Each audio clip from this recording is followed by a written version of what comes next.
بسم اللہ الرحمن الرحیم۔ السلام علیکم۔ سلطان صلاح الدین ایوبی کی واقعات کا سلسلہ جاری ہے۔ آج کے واقعے میں آپ کو بتایا جائے گا کہ جب ایوبی نے فلسطین پہ حملہ کیا تو صلیبیوں کی فوج کی تعداد کتنی زیادہ تھی، اور صلیبیوں نے اس حملے کو روکنے کا کیا فیصلہ کیا، اور ایوبی جب فلسطین کو فتح کرنے کے لیے گیا تو مصر میں کون سی بغاوت ہوئی۔ اس کے علاوہ اس کا محکمہ مالیات کا افسر اس کو قتل کر دیا گیا جو اس کا مصر کا ناظم تھا اس نے، اور اس کی بیوی کے ساتھ کیا مسائل آئے۔ تو اس میں جو اس کا مصر کا افسر تھا، انچارج تھا، مصلح الدین، اس کی بیوی کو پتہ لگ گیا کہ اس نے ایوبی کے خلاف بغاوت کرنے کی کوشش کی ہے۔ تو اس نے جب اپنے خامند کو دھمکانے کی کوشش کی تو اس کے خامند نے کسی کو پیسے دے کے اس کو وہاں سے اٹھوا لیا۔ تو وہاں ان کے ساتھ سے وہ اس کی بیوی کو اغوا کرنے والوں نے بتایا کہ جب تمہارے خامند تک یہ بات پہنچ گئی کہ تم نے اسے بتا دیا خود ہی کہ قاتل وہی ہے، اس کا علاج اس نے یہ سوچا، ہمیں کہا کہ تم میری بیوی کو اٹھا کے لے جاؤ، میں تمہارے راستہ صاف کر دوں گا۔ ہم جان گئے وہ اپنی داشتہ کے زیر اثر تم سے جان چھڑانا چاہتا ہے، اور اب وہ اس لیے تمہیں غائب کرنا چاہتا تھا تم اس کے جرم کی گواہ بن گئی ہو، اور اسے کہہ بھی چکی ہو کہ تم کوتوال کو خبر کر دو گی۔ فاطمہ اس کی بیوی کے آنسو خشک ہو چکے تھے، وہ حیرت زدہ ہو کے ان تینوں کو باری باری دیکھتی تھی۔ ان کی صرف آنکھیں نظر آتی تھیں، یہ آنکھیں ڈراؤنی اور خوفناک تھیں۔ ان کی زبان میں مٹھاس اور اپنائیت جھلک ضرور رہی تھی۔ انہوں نے اسے دھمکی نہیں دی بلکہ سمجھانے کی کوشش کر رہے تھے کہ اس کا تڑپنا، رونا اور بھاگنا بیکار ہے۔ میں نے تمہیں دیکھا تھا، نقاب پوش نے اسے کہا۔ جب مصلح الدین نے کہا میری بیوی کو اجرت کے طور پر اٹھا کے لے جاؤ تو میں نے اسکندریہ کی منڈی کے بھاؤ سے تمہاری قیمت کا اندازہ کیا۔ تم ابھی جوان ہو اور تم حسین بھی ہو، تم بڑے اچھے داموں بک سکتی ہو۔ ہم مان گئے، اگر تمہارا خامد ہمیں اتنی زیادہ اجرت نہ دیتا تو ہم نے اسے بتا دیا تھا کہ اسے زندہ نہیں رہنے دیا جائے گا اور اس کی داشتہ کو اغوا کر لیا جائے گا۔ اس نے ہمیں بتایا کہ آج رات اس کے گھر میں کوئی ملازم نہیں ہوگا، کتا بھی بندھا ہوا ہوگا، البتہ بڑا دروازہ اندر سے بند ہوگا تاکہ تم شک نہ کرو۔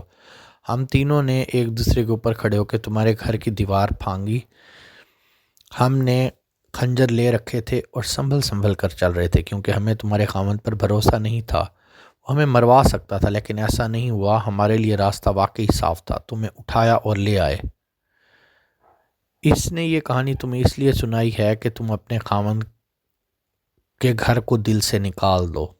دوسرے نقاب پوش نے کہا، ہم تمہیں یہ بھی بتا دیتے ہیں کہ ہم 3 آدمی اکیلی عورت کی مجبوری سے فائدہ نہیں اٹھائیں گے۔ ہم تاجر ہیں، کرائے کا قتل اور اغوا ہمارا پیشہ ہے، ہم تمہارے جسم کے ساتھ کھیل کر خوش ہونے والے نہیں۔ 3 مرد ایک عورت کو اغوا اور مجبور کر کے تفریح کریں تو یہ کوئی فخر والی بات نہیں۔ تم مجھے سکندریہ کے بازار میں بیچو گے؟ فاطمہ نے بے بسی کے لہجے میں کہا، میری قسمت میں اب عزت فروشی لکھی ہے؟ نہیں، ایک نقاب پوش نے کہا، عزت فروشی کے لیے جنگلی اور صحرائی لڑکیاں خریدی جاتی ہیں، تم تو حرم کی چیز ہو، کسی باعزت امیر کے پاس جاؤ گی، ہمیں بھی تو اچھی قیمت چاہیے، ہم تمہیں مٹی میں نہیں پھینکیں گے۔ تو اب رونا اور غم کرنا چھوڑ دو تاکہ تمہارے چہرے کی دلکشی اور رونق قائم رہے، ورنہ تم عزت فروشی کے قابل بھی نہیں رہ جاؤ گی۔ تھوڑی دیر کے لیے سو جاؤ۔ یہ دیکھ کر ان لوگوں نے کہ اس کے ساتھ کوئی بیہودہ حرکت نہیں کی، دست درازی نہیں کی، فاطمہ کو سکون سا محسوس ہوا۔ رات اس کی اذیت کے اندر گزری۔ تھوڑی دیر بعد اس کی آنکھ کھل گئی۔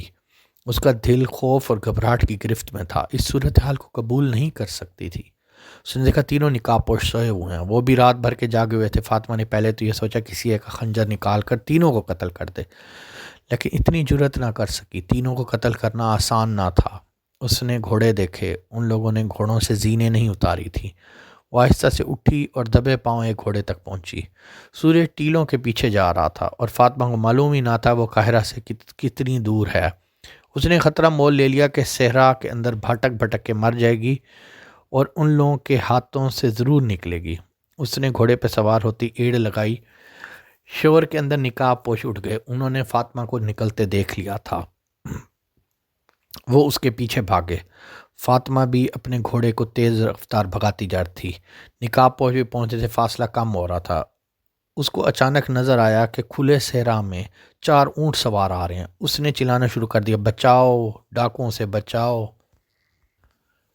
اس کے پیچھے دونوں نقاب پوش گھوڑوں کے ساتھ پہنچ گئے۔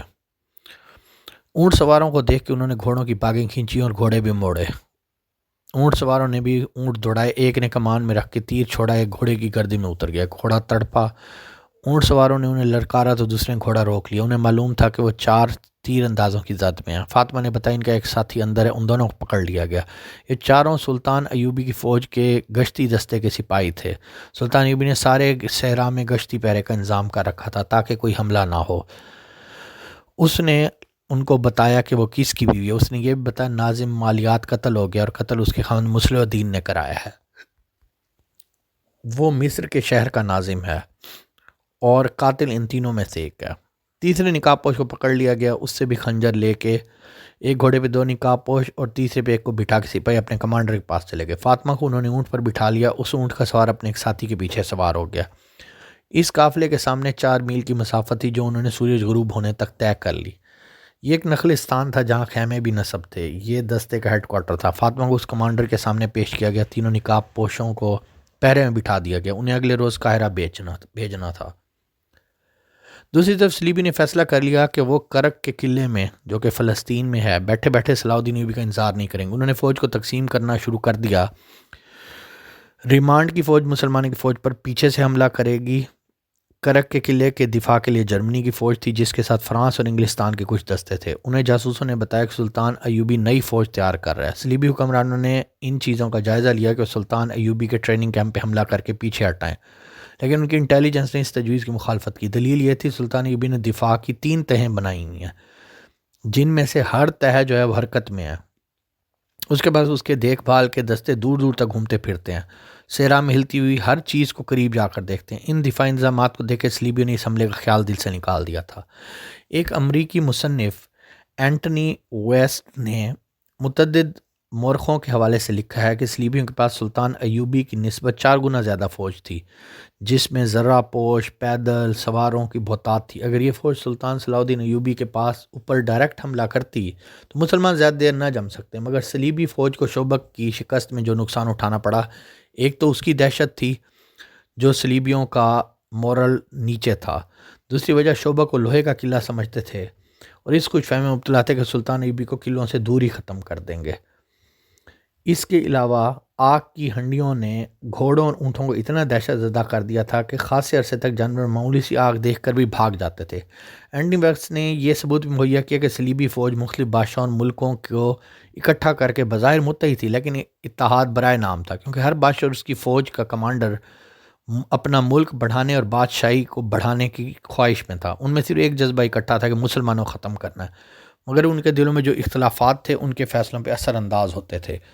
مورخ لکھتے ہیں صلیبی سازشوں کے ماہر تھے اور مسلمانوں کے جس علاقے پہ قبضہ کرتے وہاں قتل عام اور عزت لوٹنا شروع کر دیتے تھے۔ اس کے برعکس سلطان ایوبی محبت اور اخلاقی قدروں کو لے کر دشمن بھی اس کے گرویدہ ہو جاتے تھے۔ اس کے علاوہ اس نے اپنی فوج میں خوبی پیدا کر دی تھی کہ 10 سپاہیوں کا چھاپا مار دستہ 1000 فوجیوں کو تہس نہس کر کے نکل جاتا تھا۔ قربانی کو جانی قربان کرنا کو معمولی بات سمجھتے تھے۔ سلطان ایوبی جس انداز سے میدان جنگ میں تھوڑی سی فوج ترتیب دیتا تھا، بڑی سے بڑی فوج کو بھی بے بس کر دیتی تھی۔ شوبک اور کرک کے میدان میں اس نے جنگی دانش مندی کا مظاہرہ کیا تھا۔ صلیبیوں نے جائزہ لیا، اپنی فوج کی جسمانی اور جذباتی کیفیت دیکھی تو انہوں نے براہ راست حملے کا خیال چھوڑ دیا اور کوئی دوسرا طریقہ سوچنے لگے، لیکن دوسرے طریقے بھی ان کو شک تھا۔ اس کا علاج انہوں نے یہ کیا کہ مصر میں بغاوت بھڑکانے اور سردانیوں مصر پہ حملہ کرنے پر اکسانے کا اہتمام کیا۔ مصر کے ناظم امور شہری مصلح الدین کی طرف سے انہیں حوصلہ افزا رپورٹیں مل رہی تھی۔ وہاں بھی اطلاع نہیں پہنچی تھی مصر کا ناظم مالیات خضر الحیات قتل ہو گیا اور مصلح الدین پکڑا گیا ہے۔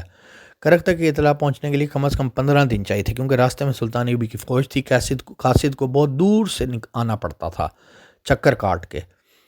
فی الحال یہی رپورٹ پہنچی تھی کہ بغاوت کے لیے فضا سازگار ہے، لیکن سوڈانی ابھی حملے کے تیار نہیں ہیں۔ ان کے ہاں گھوڑوں کی کمی ہے، ان کے پاس اونٹ زیادہ ہیں، کم و بیش 500 ان کو گھوڑوں کی ضرورت ہے۔ فرانسیسی فوج کے کمانڈر نے کہا 500 گھوڑے فوراً روانہ کیے جائیں۔